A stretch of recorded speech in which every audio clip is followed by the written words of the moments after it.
Good morning मेरी YouTube family, कैसे हो आप लोग? अच्छे हो? अच्छे रहना चाहिए, खुश रहना चाहिए।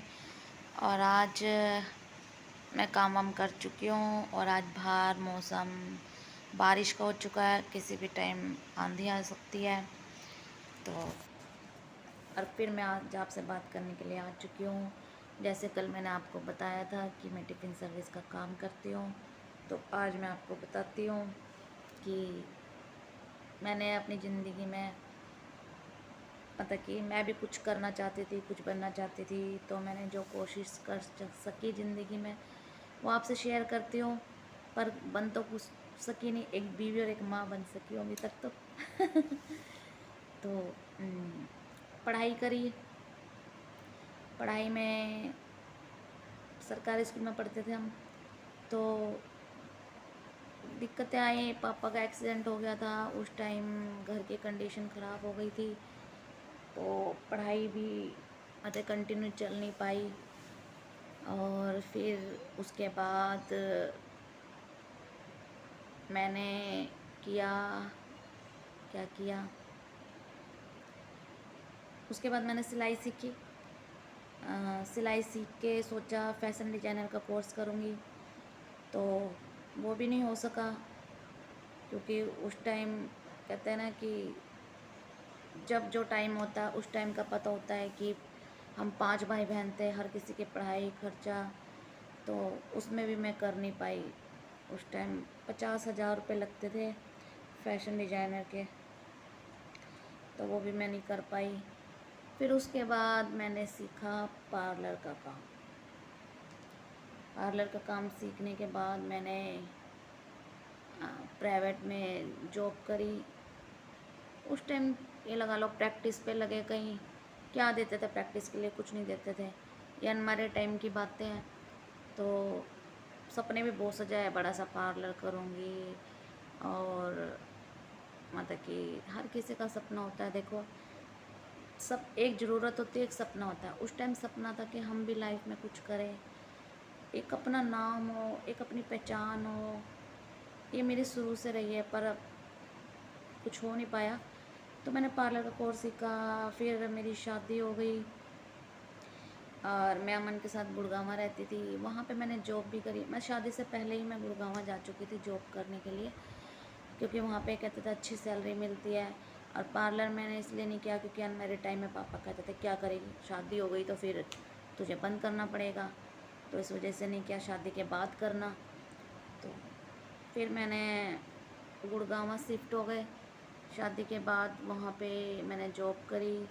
जॉब मैं शादी के बाद जॉब कर पाई बस 5, 7, 8 महीने। उसके बाद मैं प्रेग्नेंट हो गई थी। तो प्रेग्नेंट हो गई तो जॉब छोड़नी पड़ी उसकी वजह से, क्योंकि ज़्यादा मतलब कि हार्ड वर्क होता है पार्लर में। सारा दिन खड़े रहो, फिर ऑटो में जाओ, फिर आओ। तो इस वजह से ज़्यादा ना उसमें दिक्कत आई। जो स्टार्टिंग के मंथ होते हैं उसमें बड़ी प्रॉब्लम आती है। तो फिर उस वजह से मैंने जॉब छोड़ दी। फिर मैंने सोचा कि अब क्या करूं, घर में बैठना पड़ेगा। फिर मैंने सोचा चलो अपना पार्लर कर लेती हूँ। क्योंकि कहते हैं ना जो कामयाब होना चाहता है, जो कुछ करना चाहता है, वो सोचता है कुछ ना कुछ करते ही रहे। फिर मैंने यही सोचा अपना पार्लर कर लेती हूँ, कैसे घर में बैठूँगी। फिर मैंने अपना पार्लर किया। तो अब तो मुझे 6 साल, हाँ अभी 7 6 साल का 7 साल हो चुके हैं ये काम छोड़े हुए। तो ये लगा लो न्यू न्यू चीज़ें आती हैं। अब तो थोड़ा वैसे मैं कर लेती हूँ अपना मेकअप वगैरह, बहुत कुछ आता है अभी मुझे। पर यह है जो नए चीज़ें चलती हैं वो नहीं हो पाती कवर। तो फिर मैंने अपना पार्लर किया। पता नहीं पार्लर क्या बताऊँ आप लोगों को, ये लगा लो चला ही नहीं वो। मैंने उसको टाइम अच्छे से दिया। उस कंडीशन में प्रेग्नेंट में मतलब प्रेगनेंसी होने के कारण मैंने उसको बड़ा टाइम दिया, मेहनत करी। तो पर वो चल नहीं पाया। ये मुझे नहीं पता किस रीज़न से क्या था। मतलब जो कस्टमर आते थे खुश होकर जाते थे, रीज़न नहीं पता। फिर मेरी डिलीवरी हो गई, उस टाइम मैं उसको टाइम नहीं दे पाई 2 3 महीने, क्योंकि मेरी सर्जरी से हुई थी। तो 3 महीने में नहीं जा पाई। फिर बच्चा छोटा था तो मुझे वो बंद करना पड़ा। फिर उसके बाद अभी छोटा था तो उसको छोड़कर जॉब भी नहीं कर सकती थी। एक बार सोचा कर्ज में छोड़ दूँ, पर जब उस टाइम ऐसे केसेस आते थे, बच्चों को मारती हैं रखने वाली, पीटती हैं, तो उस वजह से मन में एक डर था। फिर हमने उसको छोड़ा नहीं, ये छोड़ा चलो थोड़े में गुजारा कर लेंगे। जो हम की इनकम आती थी उसी में गुजारा करते थे। चलता नहीं था घर, पर फिर भी कहते हैं ना, क्या करें, करना तो पड़ता है। तो फिर मैंने बैठे बैठे कई बार बोला इनको कि मैं टिफ़िन सर्विस का काम कर लेती हूँ घर बैठे, तो नहीं कर पाई। उस टाइम बेबी छोटा था, ये बोले क्या करे, कैसे बनाएगी कैसे बनाएगी। तो कुछ ट्रेजेडी ऐसे हुई, जब कहते हैं ना बुरा वक्त आता है ना, तो वो दरवाज़ा खटखटा के नहीं आता, वो एकदम आता है। तो इनकी भी नौकरी मतलब कि इधर चेंज मतलब कि कुछ ऐसा हुआ कि इनकी भी नौकरी इधर चेंज हो गई करनाल की तरफ, तो हमें करनाल आना पड़ा। और कुछ फैमिली में पापा नहीं है, तो इस वजह से भी यहाँ पे आना पड़ा। फिर यहाँ आने के बाद अभी बड़ा हुआ, अभी 3 साल का हो गया, घर नहीं चलता था। तो अमन की नाइट ड्यूटी थी, तो मैंने सोचा चलो किसी स्कूल में जॉब वगैरह कर लेती हूँ। मैंने स्कूल में जॉब करी। स्कूल में जॉब करने से अमन रात को सो नहीं पाते थे, ड्यूटी करते थे। दिन में उनको अभी को रखना पड़ता था। बच्चा आपको पता है, स्कूल छोड़ के आओ लेके आओ, फिर वो शरारतें करता है, फिर उसको कैसे सो नहीं सकते, कुछ काम करे बच्चा पता नहीं क्या करे। तो इस वजह से मुझे वो छोड़नी पड़ी। तो फिर फिर परेशान, क्या करूं क्या करूं। फिर ये सोचा चलो एक बार फिर पार्लर करते हैं। तो मैंने एक छोटी सी शॉप ली, फिर पार्लर किया, छोटा सा बिल्कुल, मतलब लगा लो एक एक चेयर का कहते हैं उसको, कि चलो भाई थोड़ा बहुत घर चलने के लिए आ जाएगा। तो वो भी नहीं चला, क्योंकि वो ये लगा लो अपनी शॉप हो तो उसको ये रहता है रेंट नहीं देना पड़ता, पर किराए के पे तो रेंट भी देना है, सारे काम करने, मकान भी रेंट पे। तो उसका मतलब कि टाइम देखो हर बिजनेस को लगता है, और ये नहीं होता कि 2-3 महीनों में हम ये कह दें चलेगा नहीं चलेगा। पर क्या उसमें हम घर का भी किराया, दुकान का भी किराया नहीं चल पाया। सब पहले तो सब बोलते थे हम सहारा लगाएंगे, हम सहारा लगाएंगे, पर है ना जब सहारा लगाने का टाइम आता ना, जब कोई सहारा नहीं देता, फिर सब हाथ उठा लेते हैं। तो फिर उसको भी नहीं चला पाया, उसको भी बंद कर दिया। सपोर्ट किसी का था नहीं, सहारा किसी का था नहीं, मदद किसी की थी नहीं, तो वो भी बंद कर दिया। क्योंकि कहते हैं ना कर्जे से नीचे, कर्जे के नीचे आ गई मैं। फिर ये सोचा ज़्यादा बढ़ जाएगा तो कैसे दे, इसलिए मैंने वो उठा के बंद कर दिया। फिर सोचा क्या करूं, घर कैसे चलेगा। मेरी मम्मी ने मुझे बहुत सपोर्ट किया है हर कदम पर, आज भी करती है, वो मेरी बहुत हेल्प करती हैं। फिर मैंने ज़बरदस्ती अमन से टिफ़िन सर्विस का काम किया। इनको बिल्कुल भी पसंद नहीं था, फिर मैंने किया। पता नहीं मेरी किस्मत ख़राब है क्या। फिर मैंने टिफ़िन सर्विस का काम किया, बहुत दिल से किया। उसमें मुझे कुछ खास अच्छा रिस्पॉन्स नहीं मिला।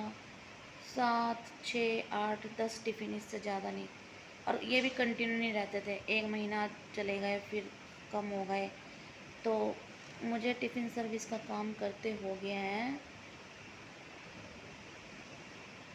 2.5 साल।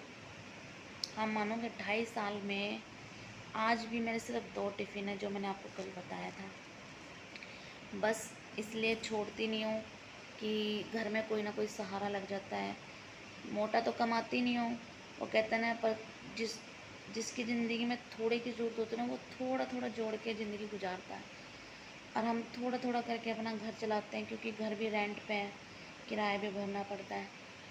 तो ये था कि इसमें लागत नहीं थी कुछ, अपना मेहनत का काम ज़्यादा था, मेहनत तो करनी पड़ती है देखो। तो ये किया, अभी मेरे 2 टिफ़िन जाते हैं। बीच में 5-6 जाने लग गए थे तो थोड़ा था काम चल रहा था, तो फिर 2 टिफ़िन पे आ गया है। अब इस उम्मीद में हूँ बढ़ी जाए बढ़ी जाए बढ़ी जाए, छोड़ सकती नहीं, बढ़ रहे ही नहीं है, तो बस क्या करें। ये है मेरी कहानी जो मैंने आपको बताई। डीपली तो कैसे ज़्यादा बताऊँ, डीपली में वीडियो बहुत लंबी हो जाएगी, पर ये मेरा एक सपना था कि मैं भी एक कामयाब बनूँ, मेरी पहचान हो, लोग मुझे भी मेरे नाम से जाने। हर कोई चाहता है कि हम काम, सिर्फ ज़िंदगी में एक आना और शादी हो गए, बच्चे हो गए, सिर्फ ये मायने नहीं, अपनी पहचान, अपनी कामयाबी भी तो कुछ है। तो मैंने हमेशा सोचा कि मैं कुछ करूं, पर कर नहीं पाई। मेरी किस्मत ख़राब है, यही कह सकते हैं। तो अब यूट्यूब पे लगी हूँ, मेरा नया काम।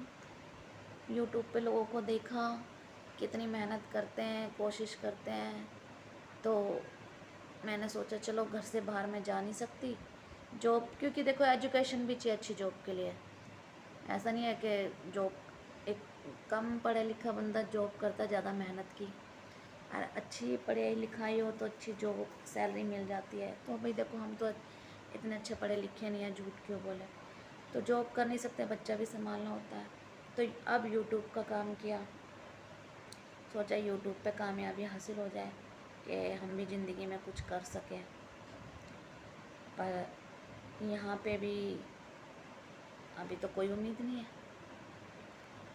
फिर भी कहते हैं ना, कोशिश करते रहो, हार मान के बैठ जाओगे तो जहाँ हो वहाँ रह जाओगे, और कोशिश करते रहोगे तो शायद कब कामयाबी मिल जाए। उसी उम्मीद में लगी रहती हूँ कि चलो यहाँ नहीं तो वहाँ सही, वहाँ नहीं तो वहाँ सही, कहीं तो कामयाबी मिलेगी। जब तक हिम्मत है और कोशिश करने की, गिरती हूँ कई बार तो बड़ी इरिटेट हो जाती हूँ, कुछ नहीं करूँगी, कुछ नहीं करूँगी, मेरी ज़िंदगी में कुछ नहीं तरक्की है। पर फिर सोचती हूँ कि अगर हार के बैठ गई तो यहीं रह जाऊँगी, और कोशिश करी क्या पता कामयाबी हो जाए, कुछ बदल ही जाए। तो बस इस उसमें लगी रहती हूँ। तो ये मेरी, वैसे मेरी ज़िंदगी में कोई टेंशन नहीं है, मेरे पति बहुत अच्छे हैं, मेरा बच्चा बहुत अच्छा है, और मेरी खुद की फैमिली मम्मी की बहुत अच्छी है, मुझे बहुत सपोर्ट करते हैं, बहुत प्यार करते हैं। और मेरा ससुराल भी ठीक है, देखो खाने को तो किसी को कोई नहीं देता है, बस ये अच्छा है, फिर भी कोई दिक्कत नहीं है। जो अपनी दिक्कतें होती हैं वो खुद ही उठानी पड़ती है, कोई किसी को सहारा नहीं लगाता। वैसे फैमिली ठीक है। तो बस अब कई बार है ना, मतलब कि अमन बहुत मेहनत करते हैं, मुझे लगता है चलो अपने पति का थोड़ी हम हेल्प कर सकें, क्योंकि जिम्मेवारी तो दोनों की है, तो खुशी मिलती है, तो इसलिए लगी रहती हूँ।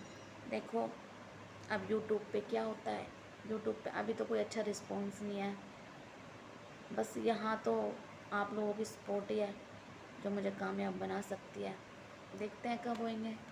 तो मेरी वीडियो अच्छी लगी हो तो लाइक करना, सब्सक्राइब करना, कमेंट्स करना, और बेकार कमेंट्स मत करना प्लीज़, क्योंकि जब आप कोई रियलिटी बताता ना, और अगर हमारा कोई मजाक उड़ाए तो ना फील होता है बहुत। और मैं तो वैसे ही किसी को कुछ बताती नहीं हूँ, मैंने बहुत हिम्मत करके यूट्यूब पे अपनी सच्चाई बताई है, क्योंकि मैं तो ये कहूँ कि अपने फ्रेंड सर्कल में भी नहीं बताती, क्योंकि मैं इस चीज़ को बहुत ज़्यादा मानती हूँ कि दुख समझने वाले कम होते हैं, मजाक उड़ाने वाले ज़्यादा होते हैं। अगर आप किसी को ये बताओगे ना मुझे ये तकलीफ़ है, अगला बंदा उसमें नहीं ये ढूंढेगा कि इसने चाल क्या चली है, झूठ बोला है, क्या बोला है। कोई तो तुम्हारे मजाक उड़ा को कहेंगे ये इसलिए नाटक कर रहे हैं, ये ऐसे काम में बने। तो ना मुझे किसी को बताना अच्छा नहीं लगता। मैं अपने फैमिली में सिर्फ मेरी एक बीच वाली बहन है दिल्ली वाली, जिससे मैं सारी चीज़ें शेयर करती हूँ, और ना मेरा कोई फ्रेंड है जिससे मैं ये चीज़ें शेयर करती हूँ, कुछ नहीं। पहली बार मैंने यूट्यूब पे अपनी चीज़ों को शेयर किया है, तो अब आप लोग देखते हैं कैसे रिएक्ट करते हैं। तो मेरी वीडियो अच्छी लगी तो लाइक करना, सब्सक्राइब करना। फिर मिलती हूँ कल एक नए ब्लॉग के साथ। बाय।